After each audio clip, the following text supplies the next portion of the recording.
Ten ten ಥೋ ಇಲ್ಲಿ ಇವ್ರದ್ದು ಡಾಮಿನೇಟ್ ಆಗಬೇಕು ವಾಯ್ಸು. ಟೆನ್ ಟೆನ್ ನೋಡಿ, ನಮ್ಮ ಆದಿ ಬ್ರೋ ಇದ್ದಾರೆ, ಅಕ್ಕ ಹರೀಶ್ ರಾಜ್ ಅವರು. ಬ್ರೋ, ಫಸ್ಟ್ ನಾನು ವ್ಲಾಗ್ ಮಾಡಿದಾಗ ನಿಮ್ಮ ಎಂಟ್ರಿನ ಶೂಟ್ ಮಾಡಿ ಒಂದು ಕರೆಕ್ಟಾಗಿ ಒಂದು ಕಾಲು ವರ್ಷದ ಹಿಂದೆ ಅಲ್ವಾ? ಸೊ ಇವಾಗ ಅಲ್ಲಿಯ ಆದಿನೇ ಬೇರೆ, ಈಗ ಕಾಣಿಸ್ಕೊಡ್ತಾ ಇರೋ ಆದಿನೇ ಬೇರೆ. ಏನನ್ನಿಸ್ತಿದೆ ಆದಿ ಪಾತ್ರದ ಬಗ್ಗೆ? ತುಂಬ ಖುಷಿಯಾಗಿದೆ. ಇನ್ಫ್ಯಾಕ್ಟ್ ಒಳ್ಳೆ ಜರ್ನಿ, ಒಳ್ಳೆ ಎಕ್ಸ್ಪೀರಿಯೆನ್ಸು. ಯಾಕೆಂದರೆ ನನಗೆ ಇವತ್ತಿಗೂ ನೆನಪಿದೆ, ನಾನು ಬಂದ ತಕ್ಷಣ ಫಸ್ಟು ವೀಡಿಯೋ ಮಾಡಿದ್ದು ನನ್ನ ನನ್ನ ಎಂಟ್ರಿ ಸೀನ್ನ ಮೊಬೈಲಲ್ಲಿ ರೆಕಾರ್ಡ್ ಮಾಡಿ ಅದನ್ನು ಎಡಿಟ್ ಮಾಡಿ ಬೇರೆ ಮಾಡಿ ತೋರಿಸಿದ್ರಿ. ಖುಷಿಯಾಗ್ಬಿಡ್ತು, ಏನೇ ಇಷ್ಟು ಚೆನ್ನಾಗಿದೆ ಇದು. ಒಳ್ಳೆ ಅಂದರೆ ಟೀಮ್ ತುಂಬ ಚೆನ್ನಾಗಿದೆ. It's very good team. Usually ನಮಗೆ ಕಷ್ಟ ಈ ಥರ ಸಿಗೋದು. ಟೆಕ್ನಿಷಿಯನ್ಸ್ ಆ್ಯಂಡ್ ಆರ್ಟಿಸ್ಟ್ ಎಲ್ಲರೂ ಒಳ್ಳೆಯವ್ರು ಸಿಗೋದಿದೆಯಲ್ಲ, ಅದು ವೆರಿ ಡಿಫಿಕಲ್ಟು. ಎಲ್ಲ ಬೇರೆ ಕಡೆ ಬ್ಯುಸಿ ಇದ್ರೂ ಆ ಬ್ಯುಸಿ ಶೆಡ್ಯೂಲಲ್ಲಿ ಭಾಗ್ಯಲಕ್ಷ್ಮಿಗೆ ಎಲ್ಲರೂ ಡೇಟ್ಸ್ ಹೆಂಗೋ ಹೊಂದಿಸ್ತಾರೆ, ಹೆಂಗೋ ನಡ್ಕೊಂಡು ಹೋಗ್ತಾನೆ ಅಂತ ಎಲ್ಲೂ ಪ್ರಾಬ್ಲಮ್ ಆಗಿಲ್ಲ, ಯಾವ ಒಬ್ಬರು ಆರ್ಟಿಸ್ಟಿಂದಾಗಲಿ ಇದಾಗಲಿ. ಬಟ್ ಬಂದಾಗ ಅಷ್ಟು ನನಗೆ ಚಂದ್ರು ಸರ್ ಇರ್ಬೋದು, ಅಫ್ಕೋರ್ಸ್ ರಾಜೇಶ್ ಜೊತೆ ನಾನು ಒಂದು ಸಿನಿಮಾದಲ್ಲಿ ಜೊತೆ ಆ್ಯಕ್ಟ್ ಮಾಡಿದ್ದೆ, ಸಿಗಂದೂರು ಚೌಡೇಶ್ವರಿ ಮೈ ಮೇಲೆ. ಅದು ಬಿಟ್ಟರೆ ನಾನು ಇದೇ ಫಸ್ಟ್ ಟೈಮ್ ವರ್ಕ್ ಮಾಡ್ತಾ ಇದ್ದಿದ್ದು ಇಷ್ಟು ದಿನ. ಹೌದು, 1 ವರ್ಷ ಜೊತೆಲಿ ಕೆಲಸ ಮಾಡೋದು. Enjoyed bro. ನನಗೆ ನಿಜವಾಗ್ಲೂ ರಿಯಲ್ ಲೈಫಲ್ಲಿ ನನಗೆ ಬ್ರದರ್ಸ್ ಇಲ್ಲ, ಬರೀ 3 ಜನ ಅಕ್ಕಂದ್ರೆ ಅಷ್ಟೇ. Love you brother. ಸೊ ಹಂಗಾಗಿ ಏನಿಲ್ಲ ನನಗೆ ಬ್ರದರ್ಸ್ ಇಲ್ಲ. ಹಂಗಾಗಿ ಇದೊಂದು ಟ್ರೂ ಬ್ರದರ್ ಫೀಲಿಂಗು. ಏನೇನು ಲೈಟ್ ಕಟ್ ಮಾಡ್ತಿದ್ರು, ಹಂಗಾಗಿ ಟ್ರೂ ಬ್ರದರ್ ಫೀಲಿಂಗು. ಒಂಥರ ಅದೇ ಥರ ಇದ್ವಿ, ಜಾಲಿಯಾಗಿ ಮಾತಾಡಿಕೊಂಡು ಕಾಮಿಡಿ ಮಾಡ್ಕೊಂಡು ಖುಷಿಯಾಗಿ. ಅದು ನಮ್ಮ ಏಜ್ ಗ್ರೂಪ್ ಥರನೇ ಚಂದ್ರು ಸರ್ ಜಾಯ್ನ್ ಆಗ್ಬಿಟ್ಟಿದ್ರು. ಅದು ಒಂದು ಪ್ಲಸ್ ಪಾಯಿಂಟು. Amazing person. ಅವ್ರ ಜೊತೆ ಅಂತೂ ತುಂಬ ಎಂಜಾಯ್ ಮಾಡಿದ್ದೀನಿ. And over all I think ladies ನಮ್ಮ ಎಲ್ಲ ಸುಷ್ಮಾ ಅವರಿಂದ ಹಿಡಿದು ಭವ್ಯಶ್ರೀ ಅವರಿಂದ ಹಿಡಿದು ಎಲ್ಲ ಒಂಥರ ಆ ಮಕ್ಕಳು ಅಷ್ಟೇ, ತನ್ವಿ ಅವ್ರ ಜೊತೆ ಒಂಥರ ನಾವು ಅವ್ರ ಜೊತೆ ಸೇರ್ಕೊಂಡು ಮಕ್ಕಳಾಗ್ಬಿಟ್ಟಿದ್ವಿ. We have enjoyed this 1 year.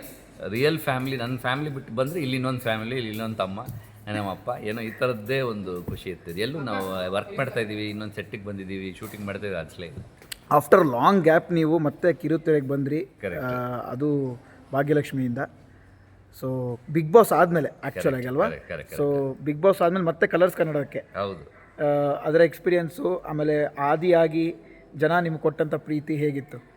Wonderful. ನಾನು ಎಕ್ಸ್ಪೆಕ್ಟು ಮಾಡಿರಲಿಲ್ಲ ಇಷ್ಟು ಚೆನ್ನಾಗಿ ಇಷ್ಟು ದೊಡ್ಡ ರೀಚ್ ಆಗುತ್ತೆ ಅಂತ. ತುಂಬ ಪ್ರೀತಿ ಕೊಟ್ಟಿದ್ದಾರೆ ಜನ. ಆದೀಶ್ವರ್ ಎಲ್ಲೋದ್ರೂ ಜನ ಈಗ ಆದಿ ಅಂತಲೇ ಕರೀತಾರೆ, ಮಾತಾಡಿಸ್ತಾರೆ, ಆದಿ ಬ್ರೋ ಅಂತಾರೆ. ಸೊ ಆ ಪ್ರೀತಿ ನಿಜವಾಗ್ಲೂ ಅದು ಗ್ರೇಟ್. ಅಂದರೆ ದೇವರ ಒಂದು ಬ್ಲೆಸ್ಸಿಂಗ್ಸ್. ಅದು ದೇವರ ಆಶೀರ್ವಾದ ಇಲ್ಲ ಅಂತಂದರೆ ಈ ಥರದ್ದು ಸಿಗೋಕ್ಕೆ ತುಂಬ ಕಷ್ಟ. Very rare. ಎಸ್ಪೆಷಲಿ ಧಾರಾವಾಹಿಗಳಲ್ಲಿ ಹೆಣ್ಮಕ್ಳದೇ ರಾಜ್ಯ. ವಿಲನ್ನು ಅವರೇ, ಹೀರೋ ಅವರೇ, ಎಲ್ಲ ಲೇಡೀಸೇ. ಅದ್ರ ಮಧ್ಯೆ ನಾವು ಜೆಂಟ್ಸ್ಗೆ, ನಮಗೆ ಕಿಶನ್ಗೆಲ್ಲ ಗೊತ್ತಿರುತ್ತೆ. ರಾಜೇಶ್ ನಾವಿಬ್ಬರು ಅದು ಮಾತಾಡ್ಕೊಂಡಿದ್ದೀವಿ ಸುಮಾರು ಸಲ. ನಮಗೆಲ್ಲ ಒಂದು ಇಂಪಾರ್ಟೆನ್ಸ್ ಇತ್ತು, ಜನ ನಮ್ಮನ್ನು ಗುರ್ತಿಸೋದು, ಆ ಥರದ್ದೊಂದು ಪಾತ್ರ ಸಿಗೋದಿದೆಯಲ್ಲ, ತುಂಬ ತೂಕವಾದ ಪಾತ್ರ, ತುಂಬ ಡಿಗ್ನಿಫೈಡ್ ಆಗಿ ಚೆನ್ನಾಗಿ ಮಾಡ್ತಾಯಿದ್ದೀರಾ ಹರೀಶ್ ಅವರೇ. ನೀವು ನಿಜವಾಗ್ಲೂ ಆದಿಯಾಗಿ ಚೆನ್ನಾಗಿ ಕಾಣಿಸ್ತೀರಾ, ಚೆನ್ನಾಗಿ ನಟನೆ ಮಾಡ್ತೀರಾ ಅಂತ ತುಂಬ ಜನ ಬಂದು ಹೇಳಿದಾಗ ಆ ಖುಷಿ ಸಿಗೋದೇ ಬೇರೆ. ಸೊ ಕೊನೆಯ ಮಾತು ಆದಿಯಾಗಿ ಪ್ರೇಕ್ಷಕರಿಗೆ ಮತ್ತು ಭಾಗ್ಯಲಕ್ಷ್ಮಿ ವೀಕ್ಷಕರಿಗೆ. ಭಾಗ್ಯಲಕ್ಷ್ಮಿ ನಿಜವಾಗ್ಲೂ ನಾನು ನೋಡಿದ ಹಾಗೆ ಪ್ರತಿಯೊಂದು ಫ್ಯಾಮ್ಲಿಯಲ್ಲೂ, ಪ್ರತಿ ಊರುಗಳಲ್ಲೂ ಅಥವಾ ಎಲ್ಲೋ ನಾವು ಅಲ್ಲಿ ಭಾಗ್ಯ ಅಂತ ಹೆಣ್ಮಕ್ಳು ತುಂಬ ಜನ ಇರ್ತಾರೆ. ಗಂಡಂದ್ರಿಂದ ಶೋಷಣೆಗೆ ಒಳಗಾಗಿ ಅವರೇ ಆದಂಥ ಅವ್ರದ್ದು ನೋವುಗಳನ್ನ ನುಂಗ್ಕೊಂಡು ತುಂಬ ಸಹಿಸ್ಕೊಂಡು ಮಕ್ಕಳಿಗೋಸ್ಕರ ಜೀವನ ನಡೆಸ್ತಾ ಇರ್ತಾರೆ. ಅವರ ತನವನ್ನು, ಅವರಲ್ಲಿರೋ ಟ್ಯಾಲೆಂಟ್ಗಳನ್ನ, ಅವ್ರ ನೋವನ್ನು ಯಾರ ಹತ್ರ ಹೇಳ್ಕೊಳಕ್ಕಾಗದೇ ಇರ್ತಾರೆ. ಅಂಥವ್ರಿಗೆಲ್ಲ ಒಂದು ಲೆಸನ್ ಆಗಿದೆ. ಭಾಗ್ಯಲಕ್ಷ್ಮಿ ಸೀರಿಯಲಿಂದ ಎಷ್ಟೋ ಜನ ಹೆಣ್ಮಕ್ಳು ಧೈರ್ಯ ತೊಗೊಂಡಿರ್ತಾರೆ, ಇನ್ಸ್ಪಿರೇಷನ್ ತೊಗೊಂಡಿರ್ತಾರೆ. ಹೌದು, ನಾವು ನಮ್ಮ ಬದುಕನ್ನು ನಾವು ಕಟ್ಕೋಬೋದು.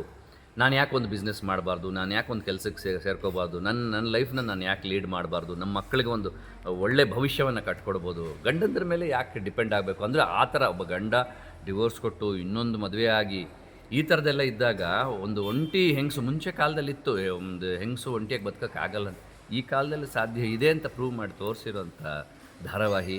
ಒಂದು ಹೆಣ್ಣು ಇಂಡಿಪೆಂಡೆಂಟಾಗಿ ಡಿಸಿಷನ್ಸ್ ತೊಗೋಬಾರ್ದು. ನನಗೆ ತುಂಬ ಇಷ್ಟ ಆಯ್ತು ಪರ್ಸ್ನಲಿ.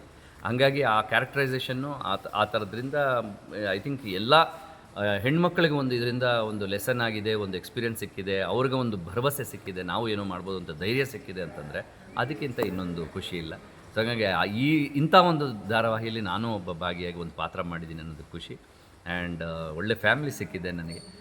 ನಿಮ್ಮೆಲ್ಲರ ಆಶೀರ್ವಾದ ನಮ್ಮೆಲ್ಲರ ಮೇಲೆ ಹೀಗೆ ಇರಲಿ.